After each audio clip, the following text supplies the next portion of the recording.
రాష్ట్రంలో జరుగుతున్న అన్యాయాలకు Juvvaladinne fishing harbour మరో ఉదాహరణ అని వైఎస్ఆర్సీపీ అధినేత మాజీ ముఖ్యమంత్రి వైఎస్ జగన్మోహన్ రెడ్డి అన్నారు. బుధవారం ఫిషింగ్ హార్బర్ను పరిశీలించి స్థానిక మత్స్యకారులతో ముఖాముఖి కార్యక్రమం నిర్వహించారు. వాళ్ళ సమస్యలు అడిగి తెలుసుకున్న అనంతరం ఆయన మీడియాతో మాట్లాడారు. ఈ సందర్భంగా జగన్ మాట్లాడారు. తమ హయాంలో రాష్ట్రంలో కొత్తగా 4 పోర్టులకు శ్రీకారం చుట్టామన్నారు. మత్స్యకారులకు అండగా ఉండడం కోసం 10 ఫిషింగ్ హార్బర్లు, 6 ఫిష్ ల్యాండ్ సెంటర్ల నిర్మాణానికి శ్రీకారం చుట్టామని తెలిపారు. మొత్తంగా 26,000 కోట్ల పెట్టుబడులకు శ్రీకారం చుట్టి మారిటైమ్ బోర్డు తీసుకొచ్చి పనులు వేగవంతం చేశామని గుర్తు చేశారు. కానీ ప్రస్తుత కూటమి ప్రభుత్వం మత్స్యకారుల అభివృద్ధిని గాలికి వదిలేసిందని మాజీ సీఎం వైఎస్ జగన్ మండిపడ్డారు.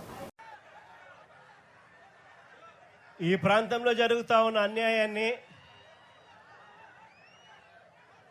మీడియా సమక్షం ద్వారా రాష్ట్ర ప్రజలందరి దృష్టికి కూడా తీసుకొని పోయే ప్రయత్నం చేస్తూ ఉన్నాం.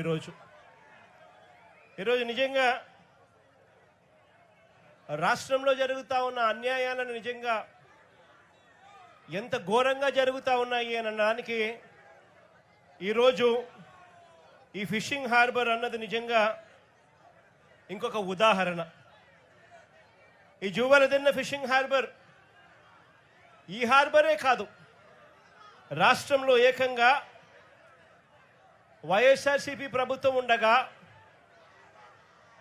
మన ప్రభుత్వం ఉండగా ఏకంగా ఈ రాష్ట్రంలో ఇంతకు ముందు లేని విధంగా ఇంతకు ముందు ఎప్పుడు జబర్లు రావాలి, ఆ ఫిషింగ్ హార్బర్ల ద్వారా వాళ్ళ జీవన ప్రమాణాలు మెరుగుపడాలి అని చెప్పి వాళ్ళ కోసం ఎక్స్క్లూజివ్గా ఏకంగా 10 ఫిషింగ్ హార్బర్లు, 6 ఫిష్ ల్యాండింగ్ సెంటర్లు రాష్ట్ర వ్యాప్తంగా ప్లాన్ చేయడం జరిగింది. దాదాపుగా 16,000 కోట్ల రూపాయలతో 4 పోర్ట్లు, దాదాపుగా 3,800 కోట్ల రూపాయలతో 10 ఫిషింగ్ హార్బర్లు, దాదాపుగా 150 కోట్ల రూపాయలతో 6 ఫిష్ ల్యాండింగ్ సెంటర్లు,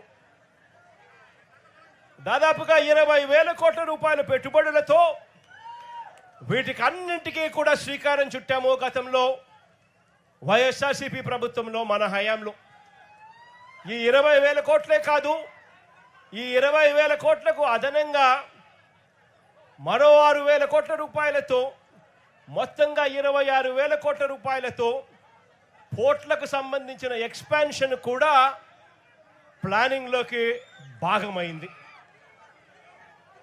దేవుడి దయతో మన ప్రభుత్వ హయాంలోనే ఇవన్నీ కూడా అడుగులు వేగంగా ముందుకు పడతా ఉన్నప్పుడు ఆశ్చర్యం కలిగించే విషయం ఏమిటో తెలుసా? పోర్టులకు సంబంధించి ఇదే పెద్ద మనిషి నేను చంద్రబాబు నాయుడు గారిని ఇక్కడ గట్టిగా నిలదీస్తూ అడుగుతా ఉన్నా.